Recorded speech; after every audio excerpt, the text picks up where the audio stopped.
metodología yo lo finalizo hablándoles de la importancia. ¿Qué está copiando, Alexander? ¿Qué está haciendo? Y no pare bolas acá y está como queda definido. Sí, claro, sí. No le queda tiempo. Después no le queda tiempo para explicar cambio. Y yo no es que quiera ser la bruja del paseo, pero yo no soy Mónica y Jessica en las notas.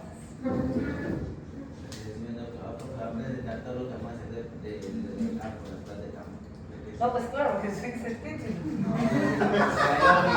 La capacidad de la mano de campo, que era lo que usted estaba diciendo. Bueno. Voy a creer. ¿Cómo se dice? En la carrera larga y desquite. Entonces no hay problema. No, yo estoy hablando en serio. Listo, entonces, la evaluación de la capacidad funcional son esas otras pruebas que me permiten a mí evaluar mi paciente cómo está o cómo la enfermedad ha impactado la vida de ese usuario, ¿cierto? Yo me siento tan incómoda en este salón. ¿Cómo lo Profesor. Ya. Entonces, yo, pues como obviamente no pudimos separar un poco la rehabilitación pulmonar, intenté fusionar lo que hacemos en cardíaca y en pulmonar. Entonces, en los programas de rehabilitación cardíaca y pulmonar es fundamental evaluar a mi paciente sus condiciones físicas, porque el objetivo o el pilar de los programas de rehabilitación cardíaca y pulmonar es el ejercicio físico. En este sentido, yo tengo que hacer una evaluación de cómo se encuentra mi paciente. ¿Para qué lo hago? En la rehabilitación cardíaca, para determinar la tolerancia cardiovascular al ejercicio, para ver que esa fuente cardiovascular, si es el límite del paciente y cómo responde el paciente a la actividad. Evaluar la respuesta hemodinámica, ver el comportamiento de la tensión arterial, de la frecuencia cardíaca, pues por supuesto de la tolerancia. Y visibilizar riesgos durante la actividad física. Eso, como lo haría en rehabilitación, pues lo hago a través de la telemetría, que es lo que vemos con el electro. En la rehabilitación pulmonar me permite evaluar la capacidad funcional. En los dos evaluamos capacidad funcional porque en esto es bien importante en rehabilitación cardíaca, pero en el paciente con enfermedad pulmonar, el deterioro por año o el efecto de la enfermedad pulmonar, por ejemplo el EPOC, con el paso de los años aumenta el riesgo de mortalidad. Si la persona año tras año disminuye de manera importante los metros caminados en la caminata, se correlaciona con riesgo de mortalidad, ¿cierto? Entonces la probabilidad de que se muera es mucho más alta. Por eso en el paciente con enfermedad pulmonar es altamente importante evaluar esa capacidad funcional. Y ver la respuesta respiratoria al ejercicio, ¿cierto? En diferentes variables. La prueba de referencia en la rehabilitación cardíaca, el gol estándar que utilizaría y que si mi paciente lo trae sería espectacular, la realidad es que no lo traen, sería una prueba cardiopulmonar de ejercicio, que son las que hacen los cardiólogos, ¿cierto? Esta prueba es en la que la montan en banda sin fin, le ponen los electrodos y le van subiendo a la velocidad y el paciente va caminando cada vez más rápido. Se puede hacer en banda, se puede hacer en bicicleta. En el video que les mandé, que no era para verlo hoy, sino para verlo después, en ese video está ese examen. Acá podemos determinar, digamos que este examen el médico se lo explica a uno y le dice no es que negativo para isquemia coronaria, cronotropismo positivo o negativo. ¿Y esto qué quiere decir? Que mi corazón respondió o que no respondió. Y generalmente pone MES máximo, frecuencia cardíaca máxima 160. Porque este examen sí me permite identificar su frecuencia cardíaca, no calcular, como lo hacemos nosotros por fórmulas, sino el examen directo lleva al paciente al máximo de su pico. Entonces dice, la frecuencia cardíaca para esta persona es de 170 latidos por minuto. Entonces es muy importante porque nos va a servir más adelante. Esta es la prueba de referencia. Y en rehabilitación pulmonar sería la prueba integrada de ejercicio o la cicloespirometría. Ese es el gol estándar, pues mira variables espirométricas en el paciente, ¿cierto? Mira la relación, los coeficientes de ventilación, pues digamos que es muy específica. ¿Qué son las pruebas más usadas, sus máximas que se correlacionan en el VO2, que tienen correlaciones significativas e importantes con el gol estándar, pues la más usada es la caminata de 6 minutos. ¿Por qué? Por lo segura, por lo fácil de aplicar, aunque tiene una barrera grande y es el espacio, ¿cierto? Y en esta que evalúo la distancia recorrida, la respuesta cardiovascular, en el paciente cardiovascular, la frecuencia cardíaca, la presión arterial, la disnea. Y en el paciente con enfermedad pulmonar, fundamental la saturación de oxígeno, ¿cierto? Porque la caminata de 6 minutos en el paciente con enfermedad pulmonar me puede predecir el uso de oxigenoterapia. Por eso es tan importante. En las dos poblaciones cumple un papel fundamental. La técnica es exactamente la misma. Lo que va a cambiar es el uso de oxígeno en la caminata de 6 minutos en un paciente con enfermedad pulmonar, y en el paciente cardíaco pues generalmente no tiene soporte de oxígeno. Si el paciente tiene soporte de oxígeno, pues la hago con soporte de oxígeno. Y otras pruebas funcionales que utilizamos son las pruebas incrementales, que son las que me van a complementar la evaluación de ese usuario. Bueno, esto es básicamente las evaluaciones funcionales del paciente. La evaluación de la capacidad aeróbica funcional se me complementa dentro de la evaluación. No es que yo sea excluyente o solamente haga este examen y no me importa lo otro, no, realmente me evalúa un aspecto fundamental en los pacientes, que es su funcionalidad o la capacidad funcional que tiene su usuario. Pero yo tendría que hacer un examen físico con todo lo que el paciente necesite. ¿Todo esto para qué? Para poder determinar un diagnóstico clínico funcional del paciente, emitir unos objetivos y generar un plan de intervención en ese usuario.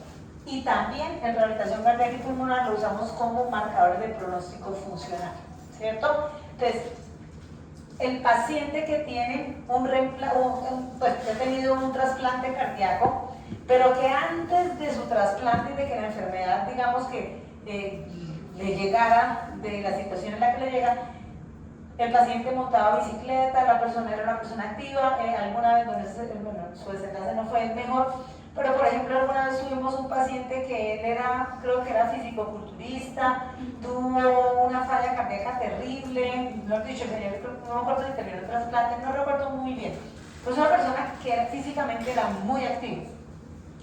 Cuando él llega a la rehabilitación, llega preguntando, ¿voy a poder volver a hacer ejercicio? ¿Sí? ¿Y yo qué le respondo? Depende. ¿De qué depende? ¿En qué sentido va a realizar ese ejercicio? Es a nivel de competencia, pues muy probablemente no. Pero si ese ejercicio como tal. Pues usted cómo responde de la evolución de... Depende de la evidencia científica. Entonces usted no le puede responder, depende. Entonces, como ahora, para la época de ustedes sin movería, ustedes rapidito buscan estudios que me demuestren pronóstico funcional, o no tengo idea cómo van a buscarlo. Pero claramente, ¿qué buscan? Eso lo miran los estudios. ¿Con cuánto tiempo el paciente recobra su nivel funcional? Los estudios es lo que se lo dicen a uno. Entonces, los pronósticos funcionales uno los debe sacar de la literatura científica para poder saber qué le dice el paciente. Si a mí me lo pregunta, yo le diría sí, pero requiere un proceso riguroso de rehabilitación. Necesita hacer todo un plan de reacondicionamiento para poder lograr la meta. Y eso probablemente al paciente lo va a motivar a adherirse a la intervención. Yo tuve un paciente infartado en uno de los proyectos. Ese señor en la banda sin fin al final torotaba la terapeuta, porque era un proyecto que hacíamos. Ella me decía, no, va muy rápido, y yo le decía, es que esa es la capacidad, ¿verdad? O sea, el señor todos los días trotaba y un buen día terminó infartado, un señor de 50 años, el señor tiene un nivel de actividad física muy alto. Si yo lo dejo perpetuamente en las terapias, caminando así, no va a haber adherencia, el señor se va a ir, se va a aburrir.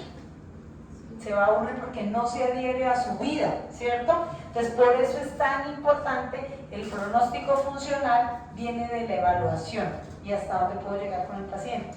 Si el paciente tiene una caída de la fracción de eyección, tiene una fracción de eyección del 30, pues yo no le voy a decir sí. Le voy a decir no, realmente es difícil, estamos buscando mejorar la fuerza del corazón, pero no creo que sea capaz de volver a tener un nivel de actividad física de competencia. Un ecocardiograma, ese también lo voy a ver en el video que no sé por qué tiene. Son métodos no invasivos, ese es de métodos no invasivos. Entonces, ese complementa toda esta valoración semiológica. Por eso era importante ver esto, porque si no, desestresamos. Quería lograr darles hoy electro, para mañana aprovechar el electro, pero ya me di cuenta que no. Entonces, lo primero, y no voy a profundizar en esto, pero sí me gusta mencionarlo porque yo sé que por músculo esquelético ustedes han aprendido a usar el examen muscular. Sin embargo, para la población que estamos hablando, cardíaca, pulmonar, incluso pacientes renales con enfermedad renal, hepáticos, el examen muscular manual, como se aprende con la Daniels, que es por postura, músculo por músculo, realmente pierde vigencia. ¿Por qué? Porque estos pacientes son pacientes que tienen un compromiso global, ¿cierto? No es específico. No se le disminuyó la fuerza específicamente del cuádriceps por la cirugía. Se comportan diferentes. En ese sentido, existe hoy día una escala que a mí me gusta personalmente mucho, que es la MRC, la mismita de disnea, pero que mida fuerza muscular. ¿La conocían? Da un puntaje máximo de 60, ¿cierto? Y evalúa 3 movimientos por segmento, ¿cierto? Una nota máxima de 5 para sumar al final. Uy, por Dios, 60. Él llega así, no, nadie me vio. Bueno, entonces, importante.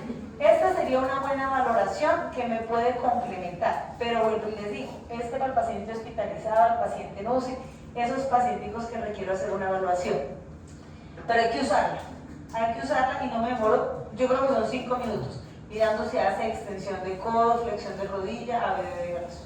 Y en la pierna, flexión de pie, extensión de rodilla y flexión de cadera. Son 5 movimientos que me permiten puntuar a los pacientes y determinar si hay debilidad muscular generalizada, que es lo que la escala va a decir. Como ya la vieron, lo vamos a detectar. Otras formas de evaluar. O sea, así mismo lo de pero no los que se evalúan. No lo Solo conocen. escala, de 0 a 5 y ya. Es una escala para evaluar fuerza muscular global. Entonces, el protocolo, el algoritmo de aplicación habla de la posición. Se mueve de 0 a 5 tal cual como nosotros aprendemos la escala, pero el protocolo trae las variaciones. Usted inicia asumiendo un 3. Si el paciente es capaz en la mano que ha acostado de levantar, entonces es 3 y de ahí pasa 3, 4 o 5. O si no, entonces le acomodo la mano en medio lado para mirar si es sin el efecto de la gravedad. El protocolo de esto es un artículo supremamente organizado y bonito. Pero hoy día cuando uno lee, en los artículos hablan pacientes con debilidad muscular, con porcentaje, con valor total de 40 puntos, que ya me hablaría de una debilidad muscular, por debajo de 45, 35, creo que es. Entonces, esta básicamente es una escala que está validada, es fácil de usar a nivel clínico y evalúa la fuerza en grupos musculares. No es un examen muscular, porque no mira músculo por músculo, mira la fuerza global de la extremidad. Entonces, va de un rango de 0 a 5, ¿cierto? Y el resultado obtenido oscila entre una parálisis total o 60, que es una fuerza muscular normal en las 4 extremidades. Un valor por debajo de 48 se considera un deterioro, se considera definitorio de debilidad adquirida en la UCI. O sea, un puntaje por debajo de 48 es porque hay debilidad muscular. El paciente en teoría está acostado, entonces en la extremidad superior son 3 movimientos: extensión de muñeca, flexión de codo y abducción. Y en la fase 5, 5 y 5, 15. Mi otro brazo, 15, 15, 15. Ahí está. 60 puntos tiene que dar. Se utiliza en ambientes clínicos, ¿cierto? En un centro de acondicionamiento. No, esto es para un paciente que tenga deterioro global, ¿sí? Un paciente de UCI que esté consciente, que me responda al comando de levante la mano, ¿cierto? En ese paciente debería yo evaluar la fuerza muscular con una escala objetiva, ¿sí? Esto lo que hizo básicamente fue estandarizar algo que perpetuamente se hacía. Los médicos usaban el dibujito con flechas, más, menos, y y como siempre la evaluación se convierte en algo muy subjetivo. Pero con esta puntuación se permite determinar cambios sobre la fuerza muscular. Entonces, es decir, yo tomé al paciente con 40 y termina con 50, o ingresa a la clínica con 55. Sería un muy buen marcador de cambio, ¿sí? Una forma objetiva de demostrar lo que estoy haciendo. Y en la pierna es dorsiflexión, extensión de rodilla y flexoextensión. En rodilla, básicamente, en la pierna básicamente cambia es, si es contra gravedad, pongo la mano y el paciente debe estirarla. Es que es muy sencillo. Estira la pierna. Si no es capaz, debo ponerlo estirado y que se arrastre, que la arrastre. Eso sería el torso. Y la asisto para uno. Si hay un uno más, creo que hay un uno más. No me acuerdo, no sale. Básicamente, pero eso es realmente muy sencillo. No lo puedo ver uno más porque como suman más. No hay uno más, ya me acordé. No obstante, el gol estándar es la fuerza prensil, ¿cierto? ¿Han hecho fuerza prensil con dinamometría? Sí. Es el gol estándar y hoy día ya no es una cosa, porque los dinamómetros han bajado de precio, ¿cierto? Ya tener un dinamómetro en un servicio de hospitalización no debería ser una cosa absurda, deberíamos tener dinamómetros, ¿cierto? ¿Por qué? Porque los dinamómetros, la fuerza prensil se ha asociado a muchas variables. Incluso hay estudios que hablan de la asociación de la fuerza prensil con riesgo de mortalidad en el paciente cardiovascular, la fuerza prensil con riesgo de sarcopenia, fragilidad en el paciente adulto mayor, la fuerza prensil para el destete de la ventilación mecánica. Puntajes por debajo de 15 se asocian con fallas, o sea, es decir, si el paciente no tiene, creo que más de 18 en fuerza prensil, antes de extubarlo, o sea, con el tubo metido, si no aprieta, hay riesgos de reintubación o de falla de la extubación. Sí, 18 kilos de fuerza. Entonces, realmente el dinamómetro es una herramienta sencilla y fácil de usar que sí deberíamos comenzar a utilizarla mucho más. Y no es tan costoso, es que hace unos años un dinamómetro era una cosa exótica. Hoy día no, ¿cierto? Para procesos de investigación utilizamos siempre los JAMA, que son los que tenemos acá, pero pues hay de otras marcas que también donde voy a... Eso es como los pulsoxímetros. Antes de la pandemia, un pulsoxímetro valía 300.000 pesos de los de buena calidad. Hoy día usted consigue por 50, 60. Ahí tocaría entrar a revisar los estudios que estandarizaron esos que dinamómetros, por lo que decíamos que días pero si usted se dedica a investigación, tiene que tener rigor en la medida, porque es como el tensiómetro. Entre un Omron y uno de 60.000 pesos puede haber variaciones, pero no van a haber variaciones tan relevantes. Clínicamente sí, porque yo necesito en investigación tener la certificación de ese instrumento, que tenga las variables, la medición, la garantía, se me olvidó. Pero no es la validez, el equipo tiene que tener... ¿La certificación? Sí, la certificación, pero eso viene de la mano, es como... se me olvidó la palabra. ¿Calibración? La calibración, gracias. Garantizan que son equipos calibrados, listos para usar y que tienen hojas de vida, los tantos hay que calibrarlos nuevamente. Entonces, por eso, pero si mi papá se compró un tensiómetro digital, esa tensión que sale ahí es muy coherente con la tensión que él maneja. Que ya para el proyecto yo no me puedo traer el tensiómetro de él y medir con eso, no, porque me van a perder, a mí como investigadora sí me van a bajar en mi seguridad del estudio, me le van a bajar puntaje, pero es diferente. Pero dinamómetros hoy día los dinamómetros bajaron mucho de precio. Su uso se ha masificado. Bueno, no voy a hablar propiamente de dinamometría. No obstante, existen otras pruebas, estas son muy para pacientes con enfermedad pulmonar. El paciente con enfermedad pulmonar tiene un compromiso, al final les doy la referencia porque la idea es que se lo lean ustedes solitos, un compromiso, y se lo voy a preguntar claramente, el compromiso de la enfermedad sobre el tren superior. En ninguna patología cardíaca el tren superior tiene un impacto tan relevante como en la enfermedad pulmonar. Los pacientes con enfermedad pulmonar tienen que tener dentro de la estructura de su programa un entrenamiento específico para miembro superior y otro para miembro inferior. En el cardíaco trabajamos fuerza, pero no trabajamos con esa razón. Existen diferentes explicaciones a por qué, eso es lo que se le van a leer. ¿Cuáles son las razones bioquímicas y fisiológicas para qué hacer ejercicio en el paciente con enfermedad? Pero si el paciente con enfermedad pulmonar, yo no lo entreno, mi paciente se va a ir en deterioro. Si no le entreno el tren superior, si lo obvio y no lo incluyo dentro de mi intervención. Entonces, a ellos hay que evaluarlos para poder determinar el efecto de la intervención. Tengo que hacer una evaluación. Hay varios, se metieron las palabras aquí.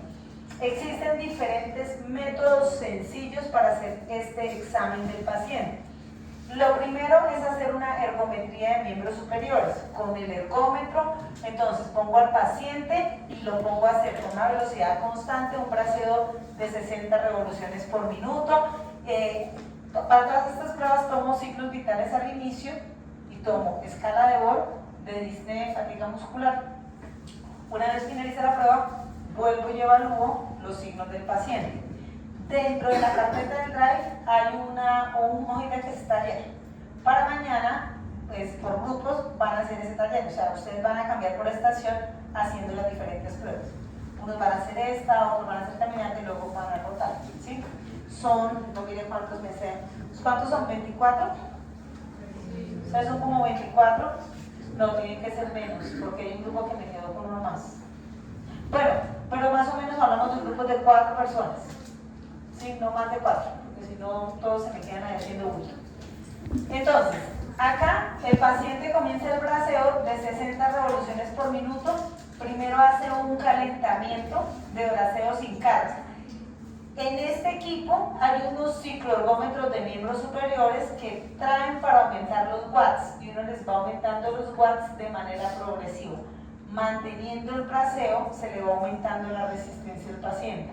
Y la prueba finaliza cuando el paciente no sienta más, no sea capaz de continuar o yo vea que el paciente comienza a compensar con todo el cuerpo. Ahí suspenderíamos la prueba, ¿cierto? Entonces esa sería una ergometría de miembros superiores. ¿Qué requiero? El ergómetro, ¿cierto? Básicamente. Otras pruebas de evaluación indirecta de esa fuerza, estas son pruebas específicas para evaluar la capacidad de hacer ejercicio máximo. Otra es este test que es, ¿cómo fue quién es la que habla inglés que leyó? Exercise. ¿Sí? Este lo reconocen ustedes como ULEX, ¿cierto? Es que todo se movió, pero me quedé como metido ahí. Este básicamente, ¿en qué consiste? Yo tengo diferentes bandas que son los niveles del paciente. Al paciente lo pongo con una barra a hacer el ejercicio y lo pongo a hacer repeticiones en cada nivel.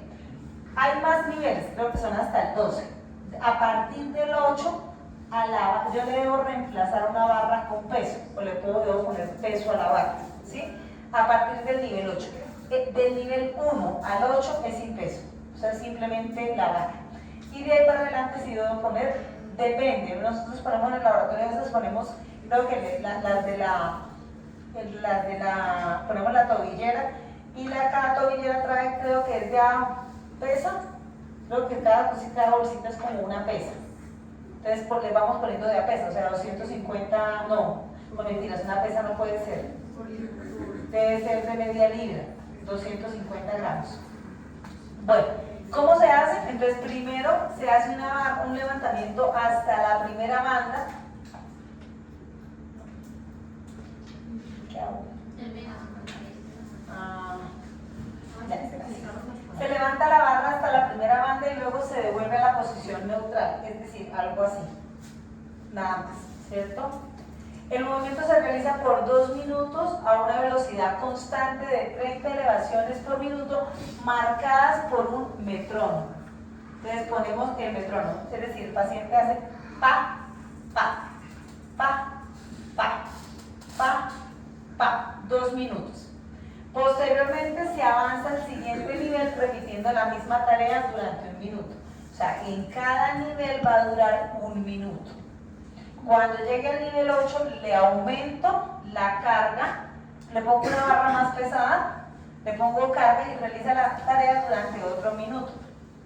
Si supera ese nivel le voy poniendo peso hasta que el paciente ya no pueda más. ¿Listo? Ese sería el ejercicio. Pero en octavo, que en 8 quedaría con peso.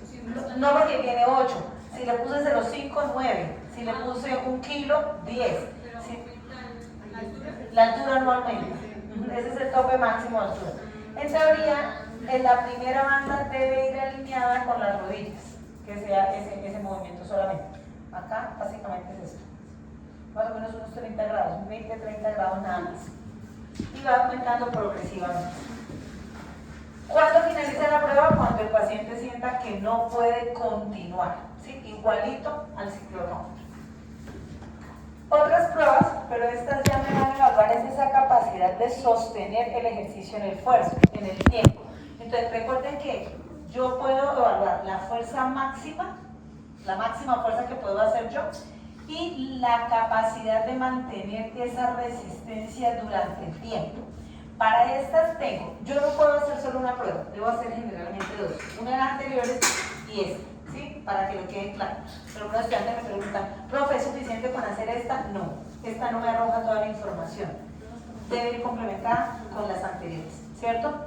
Entonces, la prueba de ejercicio sostenida en el ergómetro. Entonces, yo voy a usar la máxima carga que me resistió en el cicloergómetro y se la voy a poner. Entonces, fueron 80 watts.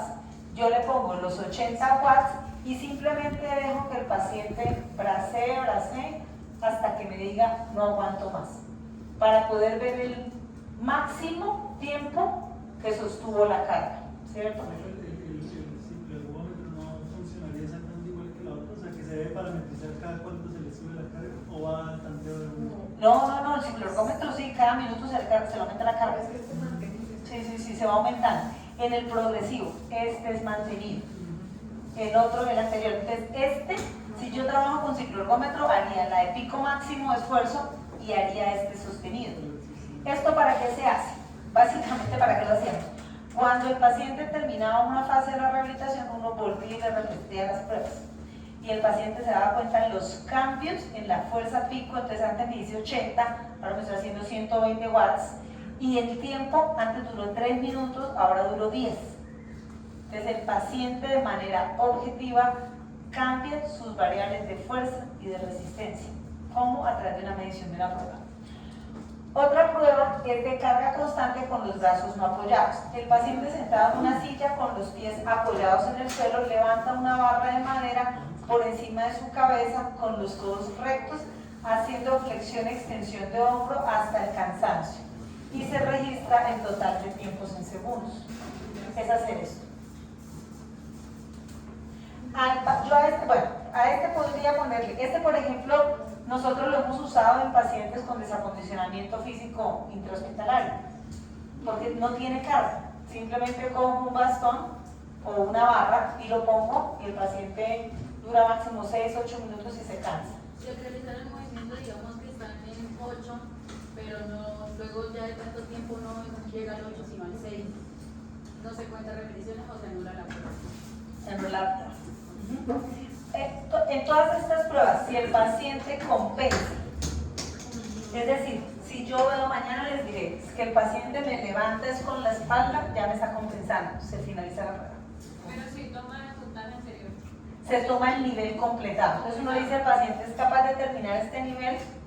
Si el paciente le dice, voy a intentar, le quedan 10 segundos y uno le va a contabilizar para que el paciente logre el esfuerzo, ¿sí? Pero si el paciente inició, ustedes mismos se van a dar cuenta mañana que a veces inician y no, yo no puedo más, y para. Entonces se contabiliza el nivel inferior con la carga que logró. La otra es la prueba de desempeño de extremidades superiores, que es el TULEX, que es el complemento del ULEX, ¿sí? Entonces el cicloergómetro se complementa con esta y el ULEX se complementa con el TULEX. ¿En la segunda hay algún tiempo estipulado o es hasta que se canse? ¿No? En la segunda prueba. No, estas son de carga sostenida. O sea, hasta que el man no se canse. Ahora, pues si yo veo, se Se van a dar cuenta mañana. Mañana el ejercicio obviamente es, bueno, en este grupo, solo voy a decir que no veo a los muchachos tan musculosos. He tenido grupos donde todos los muchachos son así, pues ¿a qué horas cansa uno esos músculos? No los va a cansar, ¿sí? Y aquí con que las barras de aquí son pesitas de 3 libras, ¿no? Creo que Nico, no es el nivel más fitness de eso. No, es que hay tendencias, son grupos de grupos. He tenido grupos, como una vez uno, en que todos muchachos, todos yo les decía que iban al gimnasio, todos eran musculosos y grandes, y yo, no, pues obvio, esos que iban a cansar. Ah, yo no sé, no. Yo creo que sí, pero hay que administrar mejor el tiempo. El problema es la administración del tiempo. Bueno, listo. Bueno, ¿esta cómo se hace? Pónganme atención. Consiste en completar el máximo de número de elevaciones de los brazos en 1 minuto, manteniendo un peso libre en cada mano. Acá contamos ese número de repeticiones que logran en 1 minuto. Cada brazo se evalúa en 2 ejercicios, flexión de hombro y abducción de hombro. Yo le pongo al paciente el peso, generalmente a hombres de 3 a 5 libras, pero yo puedo utilizar de referencia el peso que me aguantó en la prueba de Ulex y le pongo 1, 2, 3. En 1 minuto, ¿cuántas hizo? Y el parámetro es el número de repeticiones. ¿Listo? ¿Es claro? ¿Sí? Son muy sencillas. Y otras que son también, y otras 2 pruebas que se salen de lo convencional, que son las pruebas para evaluar la fuerza muscular. Entre ellas está un tipo de evaluación con las técnicas de facilitación. Utilizo la diagonal, la de, acá la puse, sí, con la segunda diagonal. ¿Cuál es la segunda diagonal? Yo no me la sé, entonces, en la segunda diagonal voy a utilizar las diagonales de las técnicas de neurofacilitación, bueno, de eso, de neuromuscular, de facilitación neuromuscular propioceptiva.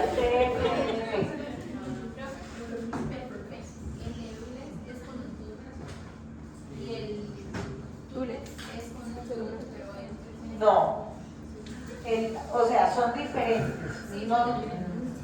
El concepto es diferente. La una es para evaluar fuerza máxima, pico, y la otra fuerza sostenida. ¿Sí? Resistencia muscular. Fuerza de resistencia. Acá entonces, ¿cómo lo hago? Yo entreno al paciente con la diagonal, ¿cierto? Hace la de 2 minutos. Acá también voy a utilizar el metrónomo. Le pongo al metrónomo, el paciente debe iniciar con unas pesas de 250 gramos y se va incrementando de 250 cada 2 minutos. O sea, yo le pongo la pesa al usuario, al principio le pongo a hacer las técnicas para que se la aprendan, porque ellos no se las saben y no conocen el movimiento. Luego le pongo las pesas y debe hacer el movimiento. 1 minuto. Luego de ese minuto le cambio 2 minutos. El siguiente son 2 minutos y luego tiene que durar 2 minutos, ¿cierto? Debe ponérsele en el metrónomo de 20 repeticiones por minuto. Es decir, en el metrónomo, para que suene arriba y abajo, tendríamos que poner 40. Para que suene el pa, pa, pa, pa. ¿Listo? Y la prueba de RM, ¿cierto? Sin embargo, en pacientes cardiovasculares utilizamos las variaciones de 3 RM, 5 RM o 10 RM. ¿Sí? Generalmente no utilizamos un RM, sino los ajustamos. ¿Saben cómo es un RM, cierto? Pongo la carga máxima que yo crea que el paciente va a ser capaz de hacer máximo con 10 repeticiones, ¿cierto? Entonces, y pongo a hacer el paciente. Si el paciente llega a las 10, incremento la carga hasta que tenga un peso que no le permita hacer más de 10 repeticiones. Eso sería un 10 RM. Puedo utilizar la serie de 5, las 5 repeticiones, lo mismo, pongo un peso significativo. ¿Cuál es la limitante de los 10 de un RM? Que necesito carga. ¿Sí? Y generalmente en estos procesos de rehabilitación, bueno, no encuentra uno grandes equipos para hacer evaluaciones de RM, porque ahí es más bien mancuernas de bajo peso, porque yo no sé por qué creemos que solo es más bajo peso lo que necesitamos. ¿Alguien tiene una tijerita? Y es que se me enredó la cadena en un pelito y estoy desde hace rato. Entonces ya me decía que puedo cortar el pelo. No puedo continuar con ese tirante ahí. Entonces, si yo les he hablado, si el paciente está en la UCI, yo puedo, y si el paciente está consciente y orientado, hago algún examen de fuerza muscular para evaluar el paciente cómo está. Al final, ¿qué es lo que yo quiero? Demostrar el efecto de las intervenciones sobre la capacidad funcional del paciente, bien sea la capacidad aeróbica o ese índice de funcionalidad. El índice de funcionalidad, ustedes típicamente lo conocen con el índice de Bartel, que es lo que uno evalúa. ¿Dónde lo he evaluado? ¿En APS? Contate que no corte la cadena. Sí, me la corto. No, es que ya no me aguanto el tiro.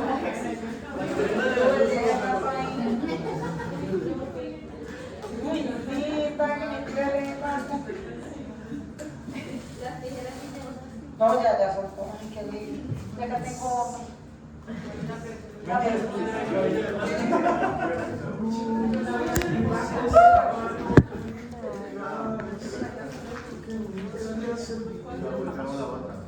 Ya.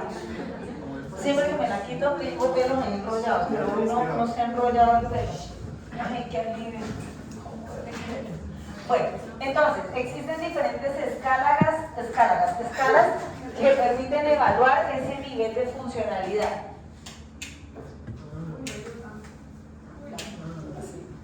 Es que están muy oscuros. Y ya veo más de uno dormido. ¿Cómo que no? Y entonces en candelillos solo lo que atrás. Ay, no, así. Entonces, como el índice de Bartel. Bueno, creo que Mónica, ya me acordé que Jessica en el examen les preguntó a algunos por el índice de Bartel, pero lo vamos a ver porque ya lo vieron. Existen otras escalas bien interesantes de movilidad en UCI. Vuelve y juega. ¿Para qué sirve una escala de movilidad? Lo primero es para yo trazarme las metas terapéuticas. Si yo llego, evalúo a un paciente y el paciente no hace cambios de posición en la cama, si el paciente no es capaz de sentarse, yo cuantifico su capacidad funcional y basado en eso puedo estructurar un plan de rehabilitación por metas. Entonces mi meta es que el paciente haga cambios de posición, mi meta es que el paciente llegue a sentarse a borde de cama, mi meta es que el paciente sea capaz de asumir el bípedo, mi meta es que el paciente logre caminar 10 metros, mi meta es que el paciente camine 45 metros. Entonces, me pongo metas que puedo ir evaluando con alguna de las escalas que evalúa índice de funcionalidad en la UCI. Estas son dos, creo que acá la están utilizando, la Functional Status Score for Intensive Care Unit. Esta creo que está validada, me voy a confirmar con el libro, no me acuerdo cuál es la que usan allá. Y se usa también como un parámetro de seguimiento. Cuando yo utilizo escalas, puedo evaluar el efecto de mi intervención. Por eso es tan importante evaluar a mi paciente.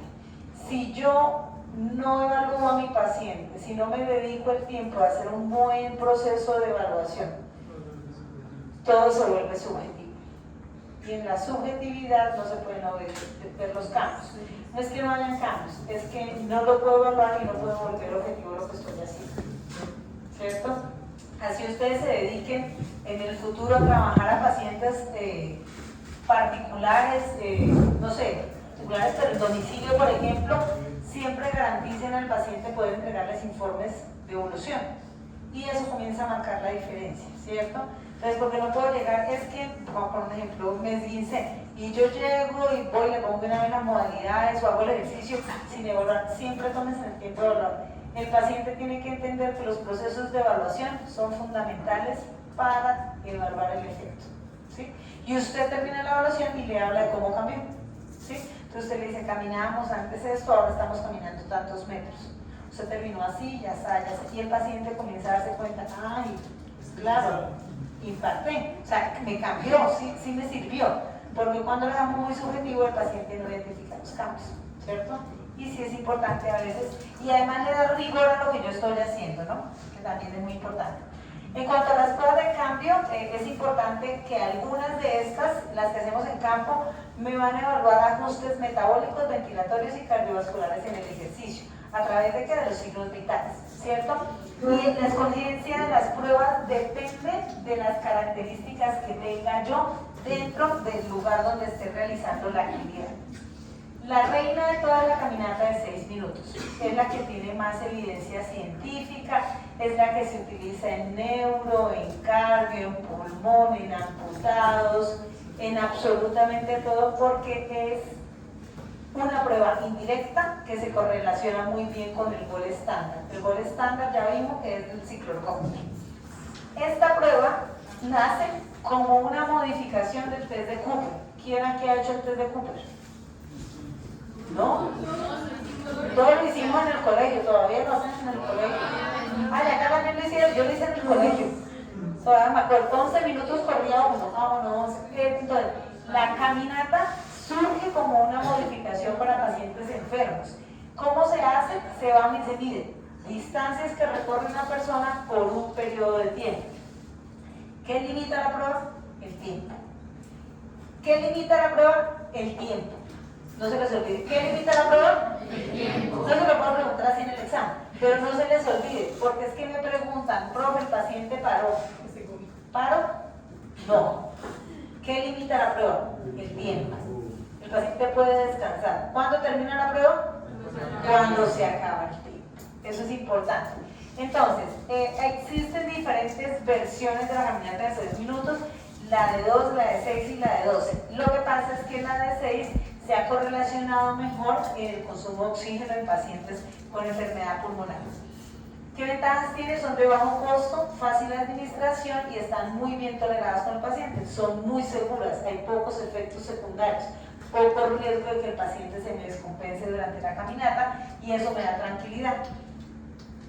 ¿Esto en quién lo hago? Pues se hace para medir la intervención médica. Yo he visto a pacientes que el cardiólogo los manda con cierta frecuencia a hacer caminatas de 6 minutos. Los pacientes con enfermedad pulmonar generalmente cada año les deben hacer caminata para poder evaluar el impacto de la enfermedad y poder, por ejemplo, los de POC, si uno mira la GOL, en los cuadrantes de la GOL tiene funcionalidad. Con esta se permite estratificar el estadio de la enfermedad.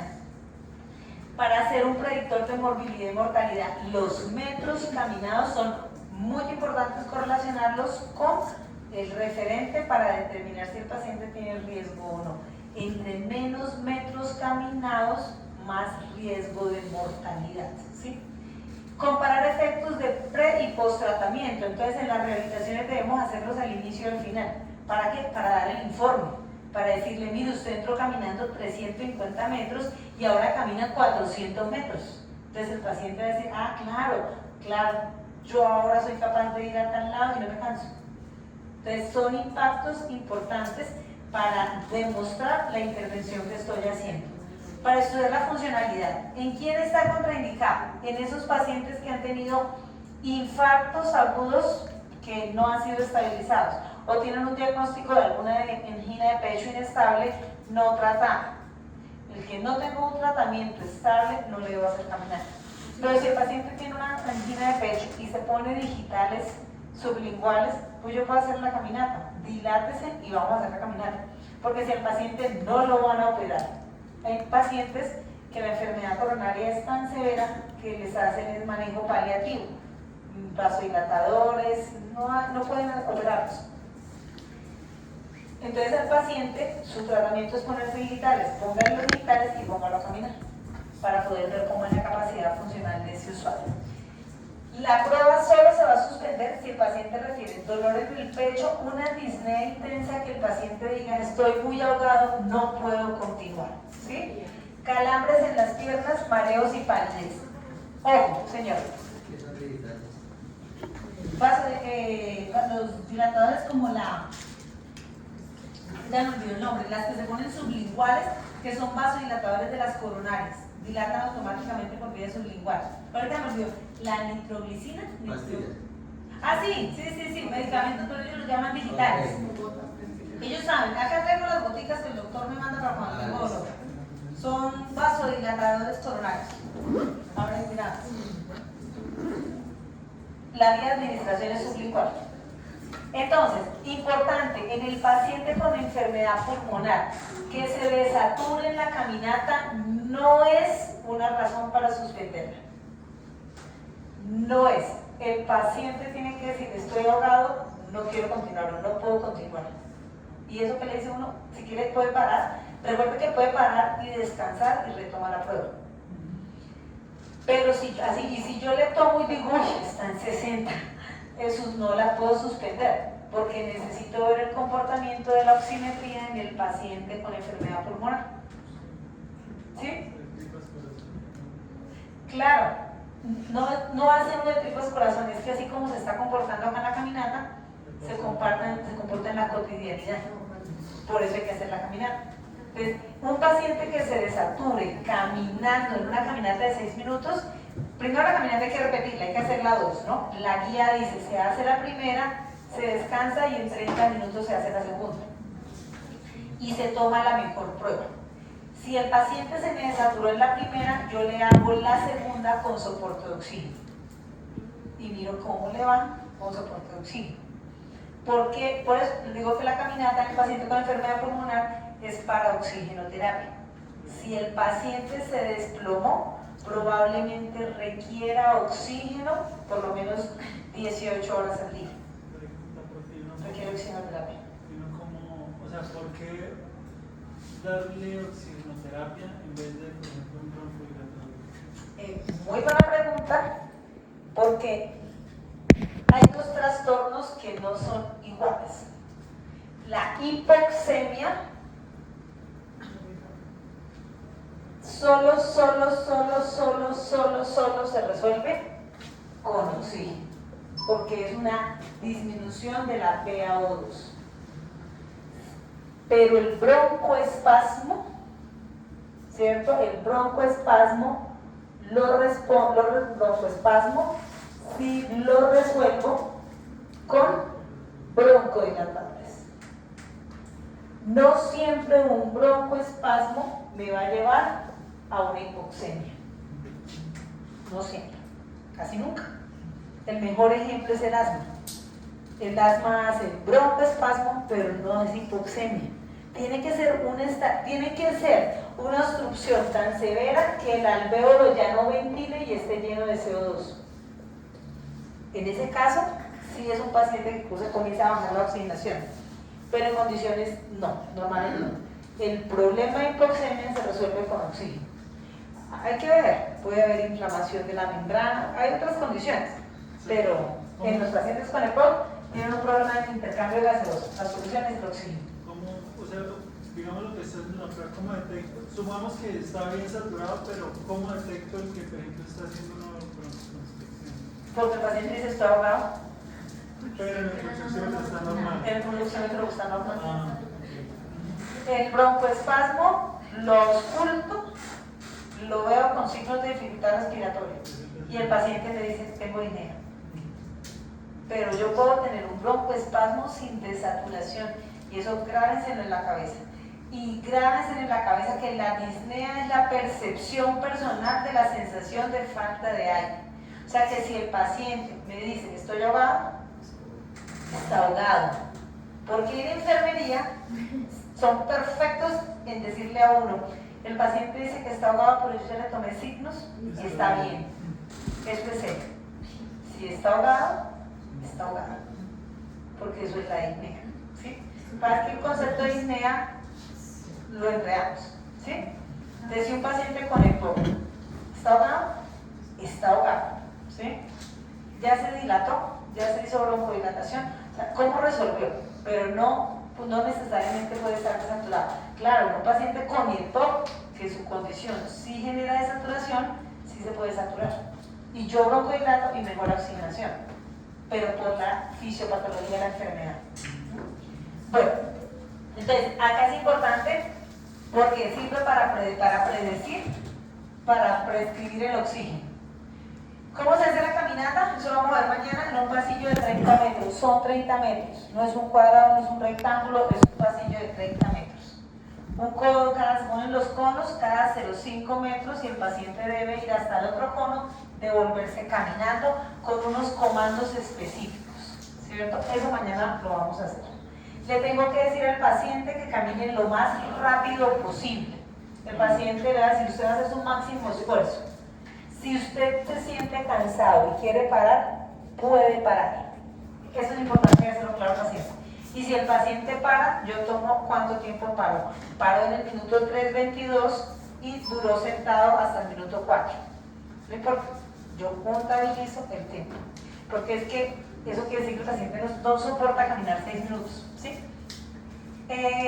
Existen diferentes interpretaciones. La ecuación de Troster es una de las que usamos para poder saber el predicho, que son ecuaciones matemáticas para poder determinar que un adulto de su edad, con tantos años, cuántos metros debe caminar. Incluso las tablas están estandarizadas. Hablamos de que hay un impacto importante cuando la diferencia entre las caminatas son de más de 32 metros. Es decir, en la primera me caminó 350 y en la otra me caminó 382. Si hubo la diferencia entre las dos caminatas son 32 metros, yo voy a hablar que mi proceso tuvo un impacto sobre la capacidad funcional del usuario. O sea, mi meta es que el paciente siempre mejore 32 metros caminados, ¿cierto? La caída en el paciente con enfermedad pulmonar, la caída de la saturación del 4% del nivel basal con el ejercicio indicará mayor compromiso. Y esto es bien importante para determinar el uso de oxígeno en el sueño y durante las actividades de la vida diaria. El grado de disnea percibida y la frecuencia cardíaca basal y máxima alcanzadas son datos de importancia para evaluar el contexto clínico. Esta es una prueba submáxima, pero yo puedo tener pacientes que durante la caminata me alcancen picos, de ejercicio, de frecuencia cardíaca. Entonces, el paciente su máxima cardíaca es 150 y la logró con la caminata. La prueba fue máxima para él, aunque es una prueba catalogada como submáxima, el paciente la hizo máxima. Por el esfuerzo, porque él hizo un máximo esfuerzo, porque es que es un paciente, es una persona que está enferma. Entonces, eso me habla, si para el paciente fue máxima, habla de una pobre reserva cardiovascular. Entonces, en teoría, el comportamiento del paciente debería ser más. ¿Cómo calculo yo? Porque saco por fórmulas cuál sería la máxima del paciente. En el informe lo debo poner.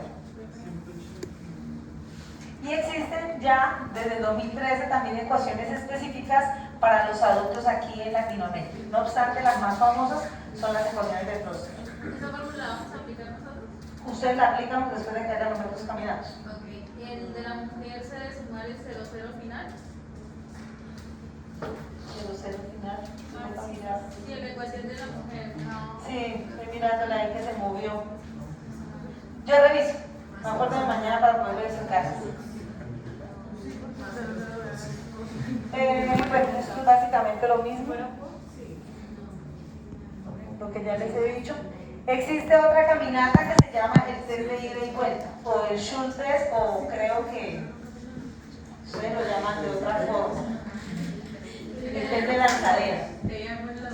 ¿No lo entienden? El test de lanzadera. ¿No? Entonces, esta, a diferencia de la caminata, es una prueba máxima. Al paciente le va a pedir máximo esfuerzo.